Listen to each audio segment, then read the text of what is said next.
الله الرحمن الرحيم قل الصلاة والسلام عليك يا رسول الله الصلاة والسلام عليك يا حبيب الله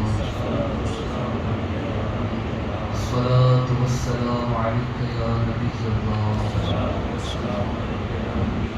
وعلى آلك وأصحابك يا نور الله سید التفاسیر تفسیر اشرفی پارہ نمبر 1 سورۃ البقرہ۔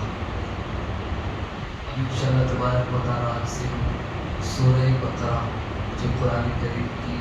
سب سے بڑی سورتوں میں جس کا شمار ہوتا ہے، بلکہ یوں کہیں تو غلط نہیں ہوگا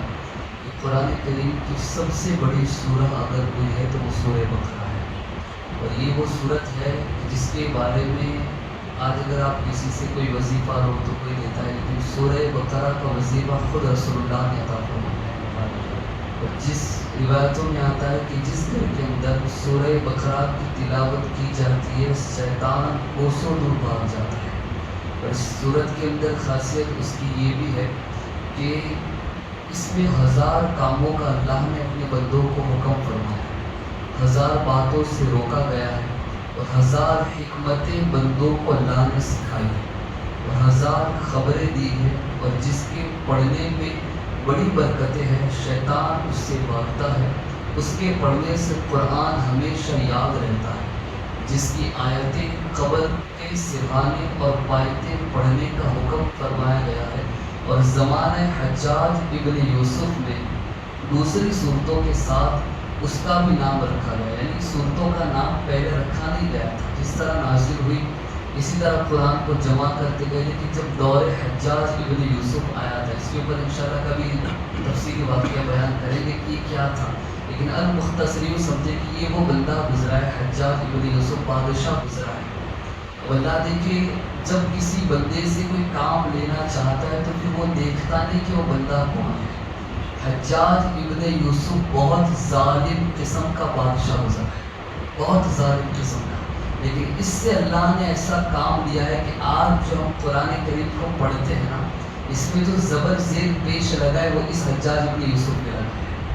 اللہ نے کس بندے سے کیسا کام کیا، تو جب اس کے دور میں جب نام رکھے گئے صورتوں کے، تو ان وقت قرآن کریم کو جو ترتیب دی گئی اور قرآن میں جب نام رکھے گئے تو اس صورت کا بھی نام سورہ بقرہ رکھا گیا، اور اس کی وجہ یہ ہے کہ البقرہ اس عربی کے اندر بقرہ کہتے ہیں گائے ماں، اور اس سورہ کے اندر گائے کا تفصیلی واقعہ بیان اس کے علاوہ کسی بھی جگہ بیان نہیں ہوا، تو اس کی ایک حکمت اور ایک وجہ یہ بھی ہے کہ اس سورہ کا نام البقرہ رکھنے کی وجہ یہ ہے کہ اس کے اندر گائے کا تفصیلی واقعہ بیان ہوا ہے۔ تو اب شروع اللہ کے نام سے جو نہایت ہی مہربان رحم کرنے والا اور اپنے بندوں کو بخشنے والا ہے۔ الف لام میم حروف مقطعات۔ ابھی اس کا ترجمہ اللہ اور اس کے رسول کے علاوہ کوئی نہیں جانتا، اور یہ قیامت ہے کہ دن ہی کھلے گا کہ الف لام کا مطلب کیا ہے۔ تو یہ الف لام میم یہ حروف مقطعات ایسے کئی الف لام رو ہے، الف لام میم ہے، کاف ہا یا عین صاد ہے، ایسے سارے کافی مقطعات حروف ہے، جس کا ترجمہ اللہ کے علاوہ اور اس کے حبیب کے علاوہ کوئی نہیں جانتا۔ ذالک الکتاب لا ریب فیہ ھدی للمتقین، یہ وہ کتاب ہے جس میں کوئی شک نہیں ہے۔ ذالک الکتاب یہ وہ کتاب ہے جس میں کوئی شک نہیں ہے، ھدی للمتقین، اور یہ کتاب ہدایت ہے اللہ سے ڈرنے والوں کے لیے۔ اس کتاب سے لوگ ہدایت پاتے کون؟ لوگ جو اللہ سے ڈرتے ہیں، جو متقی ہیں۔ آگے اس کی تفسیر میں حضرت شیخ الاسلام فرماتے اور رسول کریم صلی اللہ علیہ وسلم سے جو وعدہ فرمایا گیا تھا کہ تمہیں ایک انمول کتاب ہم عطا کریں گے،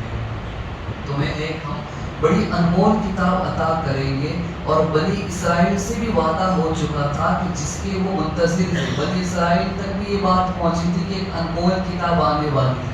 ایک عظیم کتاب آنے والی ہے، ان کو بھی اس کتاب کا انتظار تھا، اور مدینہ طیبہ میں بہت سارے آباد تھے، بس وہ شاندار کتاب یہی قرآن کریم ہے، وہ شاندار کتاب یہی قرآن کریم ہے، اور یہی ایک ایسی کتاب ہے جس کے کلام الہی ہونے میں کوئی شک نہیں ہے۔ ایک واحد ایک ایسی کتاب روئے زمین اوپر باقی ہے کہ جس میں اللہ کی کتاب ہونے کا کوئی شک نہیں ہے۔ آپ دیکھیں توریت، زبور، انجیل ساری تحریف ہو چکی ہے، ساری تبدیل ہو چکی ہے، اس کے ماننے والوں نے اپنے معاملات، اپنی فیسلٹی کے احکامات باقی رکھے، لیکن جو ان کے خلاف تھے، جو ان کے اوپر حکم بن رہے تھے، وہ سارے انہوں نے مٹا دیے۔ تو یہ کتاب اللہ کی کتاب ہونے میں کوئی شک نہیں۔ اس کی ایک تفسیر یہ بھی ہے کہ لا ریب فیہ، اس میں کوئی شک نہیں ہے کہ یہ اللہ کی کتاب ہے، بالکل شک سے پاک ہے۔ پھر آگے فرماتے ہیں کہ تبدیلی سے مبرہ ہے، یعنی اس میں تبدیلیاں ہونا کہ بھئی اب حکم تھا، اب یہ حکم ختم ہو گیا، دوسرا حکم آیا، بالکل ختم۔ تبدیل ہونے سے بھی یہ کتاب پاک ہے، حد اعجاز تک پہنچنے میں اور معجزہ ہونے میں کسی قسم کا شک نہیں، یعنی اس کے اندر کوئی چیز خراب ہو، اس کے اندر کوئی چیز بدلی جا سکتی ہے، اس سے بھی یہ کتاب اللہ نے پاک رکھی ہے۔ پھر فرمایا کہ جو اس میں کسی قسم کا شک رکھتا ہے تو یہ اس کی غلط فہمی ہے، بلکہ اللہ کی طرف سے اس کے اندر اللہ نے کوئی شک نہیں رکھا ہے۔ پھر آگے فرماتے ہیں کہ یہی کتاب ہے جس میں شک کی کوئی گنجائش نہیں نکل سکتی، فرمان ہدایت ہے، بلکہ قرآن کریم خود ایک ہدایت بنا کے اللہ نے بھیجا ہے۔ فرمان ہدایت تو ہے لیکن خود قرآن ایک ہدایت بنا کے اللہ نے بھیجا، اور اللہ سے ہر ڈر جانے والے کے لیے، خواہ وہ آج ڈرتا ہو یا آئندہ ڈرتا ہو، یہ اس کو ہدایت ضرور پہنچائے گی۔ یعنی یہ جو فرمایا کہ ہدی للمتقین، تو اس کی تفسیر یہ ہے کہ یہ کتاب جو آج ڈرتا ہے یا مرنے سے پہلے یا قیامت تک جتنے بھی لوگ ڈریں گے، یہ کتاب ہر اس ڈرنے والے کو ہدایت پہنچاتی رہے گی، ہر ایک ڈرنے والے کو یہ ہدایت پہنچاتی رہے گی۔ دوسری آیت میں الذین آمنوا الذین یؤمنون بالغیب ویقیمون الصلاۃ ومما رزقناہم ینفقون، اور وہ لوگ جو ایمان لائے بن دیکھے، الذین آمنوا الذین یؤمنون بالغیب، وہ لوگ جو غیب پر ایمان لائے۔ کیا مراد اس پر؟ اللہ کے اوپر ایمان لائے، اللہ کے فرشتوں کو مانا، اللہ کی کتابوں کو مانا، اللہ کے رسولوں کو مانا، اللہ کے تمام نازل کردہ احکام کو ماننے کو کہتے غیب پر ایمان رکھنا، اس کو کہتے غیب پر ایمان۔ اللہ ان کے بارے میں فرماتا ہے کہ الذین یؤمنون بالغیب، وہ لوگ جو غیب پر ایمان لائے، ویقیمون الصلاۃ، اور نماز کو قائم کرتے ہیں، وَمِمَّا رَزَقْنَاهُمْ يُنْفِقُونَ، اور ہم نے جو ان کو رزق دیا ہے وہ اس میں سے اللہ کی راہ میں خرچ کرتے ہیں۔ اب اس کی تفسیر میں اللہ حضرت شیخ الاسلام کیا فرماتے ہیں کہ اللہ کیا کہنا چاہ رہا ہے؟ ان کی پہچان یہ ہے، کن کی پہچان؟ ایمان والوں کی پہچان یہ کہ جو مان جائے اللہ کو، فرشتوں کو، جنت اور جہنم کو، آسمانی کتابوں کو، تمام اللہ کے رسولوں کو، قیامت کے دن کو، حشر کو، نشر کو، ثواب کو، عذاب کو بے دیکھے، ساری چیزوں کو ماننا ہے لیکن بن دیکھے اللہ پر مکمل یقین رکھتا ہے، اپنے نبی سے ان غیبوں کو سنا، یعنی ہماری باتیں ہو رہی ہیں کہ اپنے نبی سے ان غیبوں کو سنا، غیب کا علم ہوا اور پھر اس کو تسلیم کر لیا، یعنی اپنے سر کو اللہ کے آگے جھکا دیا۔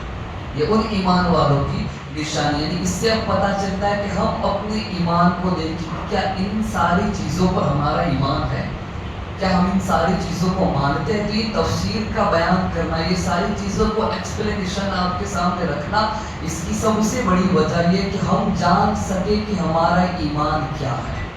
ہم پہچان سکے کہ ہمارا ایمان کیا ہے۔ پھر آگے فرماتے ہیں لیکن ایمان ہی پر کافی نہیں ہے۔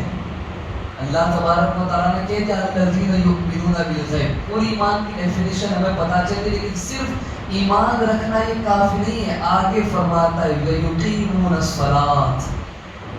بلکہ نیک کام بھی اسی کرنا پڑیں گے، ایمان کے ساتھ ساتھ نیک کام بھی کرنا پڑے گا۔ اور نیک کاموں میں کیا ہے کہ جو اللہ نے اس نمازوں کو فرض کیا ہے اس کو اسے ادا کرنے پڑے گے، اور ادا کرتے رہے وہ نماز، اور صرف نماز ہی پر کافی نہیں ہے۔ تو ایمان تو لیا ہے، چلو ماشاءاللہ پتہ چل گیا ایمان کیا ہے۔ اب جو اللہ نے فرض کیا ہے ہمارے اوپر، اس کو جو اللہ نے اوپر فرض کیا ہے نمازوں کو، تو بندہ نماز بھی ادا کر رہا ہے، ایمان بھی آ گیا، اب وہ عبادتوں کے اوپر بھی آ گئے۔ لیکن اب تیسری چیز کیا ہے جو اللہ فرماتا ہے؟ تو آگے فرمایا وَمِمَّا رَزَقْنَاهُمْ يُنْفِقُونَ، کہ وہ جسمانی طور پہ تو عبادت کر رہا ہے، ایمانی طور پہ تو اللہ کو مان، لیکن روحانی طور پر جو ہم نے اسے دیا ہے اس رزق سے اسے چاہیے کہ وہ اللہ کی راہ میں خرچہ کرے، اللہ کی راہ میں دے۔ تو وَمِمَّا رَزَقْنَاهُمْ يُنْفِقُونَ کی تفسیر یہ ہے کہ جو اللہ نے بندوں کو رزق دیا اس رزق سے وہ اللہ کی بارگاہ میں خرچ کرے، یعنی زکوٰۃ اور صدقہ نکالے۔ والذی، اب آگے کی آیت میں اللہ فرماتا ہے والذین یؤمنون بما انزل الیک وما انزل من قبلک وبالآخرۃ هم یوقنون، اور وہ لوگ جو ایمان لائے کس چیز پر؟ اے رسول جو ہم نے تم پر نازل کیا، وہ لوگ جو ایمان لائے اس چیز پر جو حبیب ہم نے تم پر نازل کیا، وما انزل من قبلک، اور تم سے پہلے جتنے نبی آئے ان نبیوں پہ ہم نے جو نازل کیا اس سب پر بھی ایمان ضروری ہے۔ صرف یہ نہیں کہ رسول اللہ پہ جو نازل ہوا اس پر، بلکہ حضرت آدم علیہ السلام سے لے کر رسول اللہ صلی اللہ علیہ وسلم تک، نبیوں تک کے اوپر جو بھی اللہ نے نازل کیا، جتنا بھی نازل کیا، ہر ایک پر ایمان رکھنا تم پر فرض ہے۔ تو اللہ وہی فرماتے کہ وہ لوگ جو ایمان لائے حبیب ہم نے جو تم پر نازل کیا اور جو ہم نے تم سے پہلے نبیوں پر نازل کیا، وبالآخرۃ هم یوقنون، اور وہ لوگ آخرت پہ یقین رکھتے ہیں، وہ لوگ آخرت پہ یقین رکھتے ہیں۔ اس تفسیر میں فرماتے ہیں اور جو اسے بھی مان جائے، جو کچھ اتارا گیا تمہاری طرف اے میرے رسول، یعنی قرآن شریف کے لیے نقطے سے، یعنی قرآن شریف کے ایک نقطہ ہو اور تمہاری شریعت کے تمام مسائل ہو جو ہم نے تم پر نازل کیا، اے حبیب جب تک بندہ قرآن کے ایک ایک نقطے کے اوپر ایمان رکھے نہیں رکھے گا وہ مسلمان نہیں ہو سکتا۔ جب تک بندہ تمہاری شریعت کے ہر مسئلے کو ایمان نہیں رکھتا، ہر مسئلے کے اوپر وہ مسلمان نہیں ہو سکتا۔ تو یہی فرمایا گیا کہ جنہیں انکار نہ ہو وہ ہمیشہ مسلمان اور ایمان والا ہے، جو ان سب چیزوں کو مانتا ہے، جو رسول پر نازل کیا، ان کی شریعت کی جتنے مسائل ہیں ہر ایک پر ایمان رکھنا یہ ایمان کی حصہ ہے۔ جنہیں انکار نہ ہو اور اسے بھی مان لے جو کچھ اتارا گیا تمہارے پہلے نبیوں کے اوپر، تمہارے اوپر جو نازل کیا وہ تو بندے مان جائے، لیکن اسے بھی ماننا پڑے گا جو پہلے نبیوں پہ ہم نے نازل کیا۔ پھر آگے فرماتے کہ وہ سب اللہ کا نازل کردہ ہے، جتنا بھی اتارا، جتنے بھی صحیفے اتارے، جتنی بھی کتابیں اتاری، سب کچھ اللہ کی نازل کردہ ہے۔ تو اس ہر چیز پر عمل کرنا ہوگا، ماننا ہوگا۔ وہ اس میں تحریف کر دی گئی ہے اور قرآن کریم ان کا ناسخ ہو گیا، یعنی جو اس چیز کا انکار کرتا ہے، جو ساری نازل کردہ چیزوں کو نہیں مانتا ہے، قرآن کریم ان کا ناسخ ہے، یعنی ان کو قرآن سے کوئی لینا دینا نہیں ہے۔ ان میں یہ خصوصیت بھی ہے کہ وہ آخرت اور قیامت کے دن پر ایمان رکھتے ہیں، یعنی جو اللہ کو مانے گا، اس کی کتابوں پر ایمان رکھتا ہے، اس کے رسولوں پر، اس کے نبیوں پر، اس کی تمام نازل کردہ چیزوں پر، اور سب سے بڑی چیز قیامت کے دن پر ایمان رکھتا ہے، تو وہ اصل اور کامل مسلمان ہے۔ تو آج کی تفسیر میں ہم نے یہی سیکھا اور یہی جانا کہ اللہ تبارک و تعالیٰ نے ایمان کی ڈیفینیشن کیا بیان کی ہے قرآن میں۔ ایمان کہتے کسے، عقیدہ کیسے کسے، ہم نے یہی جانا کہ سب سے پہلے اللہ پر یقین رکھو، اس کی کتابوں پر، اس کے فرشتوں پر، اور جو کچھ اللہ نے تمہیں دیا ہے اس سب چیزوں پر عمل کرو، اور اس کے بعد عبادت کے میدان میں، اور اس کے بعد جو بھی تمہاری حیثیت ہے اس حیثیت سے اللہ کی راہ میں خرچہ کرو۔ تو یہ پوری الف لام میم کی جو ہم نے سورت شروع کی ہے اس کی الف لام میم کی ہم نے تفصیل سنی۔ اللہ تبارک و تعالیٰ کی بارگاہ میں دعا ہے کہ مالک کریم ہمیں جو بھی سنا اس پر عمل کرنے کی توفیق عطا فرما، جو بھی تمہیں قرآن میں ہدایت عطا کی ہے میرے مولا، اس ہدایت سے ہمیں بھی ہدایت حاصل کرنے کی توفیق عطا فرما۔ اے میرے مالک مولا، اپنے حبیب کے صدقے ہمارے ماں باپ کی بے حساب مغفرت عطا فرما۔ ان اللہ و ملائکتہ یصلون علی النبی یا ایھا الذین آمنوا صلوا علیہ وسلموا تسلیما۔ اللهم صل على سيدنا ومولانا محمد وبارك وسلم صلاة والسلام عليك يا رسول الله صلى الله عليه وسلم۔ سبحان ربك رب العزة عما يصفون وسلام على المرسلين والحمد لله رب العالمين۔